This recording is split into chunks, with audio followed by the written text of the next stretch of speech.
I give him a lot of credit. And so my decision was I could spend my savings and go to culinary school and have maybe a class in butchery, or I could spend my savings and go out and spend 3 months with them and learn as much as I could. Even though I was there in the winter and that really wasn't their busy time, they made sure that I had something to learn on every single minute that I was there, whether that was, the basics of making sure everything was clean and sanitary, to all the way into, break down, 8 pork legs, so that I would understand how the ham on either side of the body really worked, and it was just a repetitive motion. And I don't think anybody else in the United States does that in such a way that you can learn so much so quickly.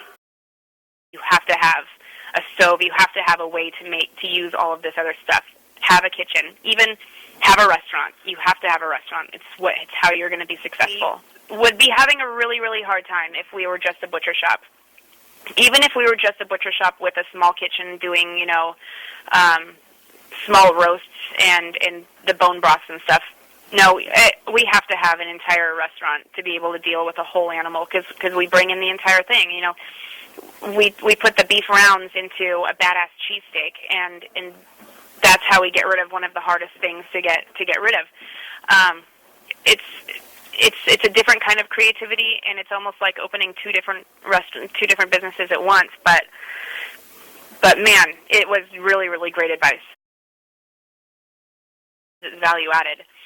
You're value adding anything from the bone broths and all that. But being able to serve a cheeseburger and get rid of all that grind it's absolutely, you got to do it. But I remember that piece about having that piece of a restaurant was so important, and I think it was because he didn't serve one, and he knew that would, serving that burger is going to make or break a business sometimes. But he was very, very, very colorful, and it was a little bit intimidating. I was definitely intimidated. But that's part of the whole thing. If you go into a butcher shop, you got to be able to hold your own and stuff, and it was a great experience.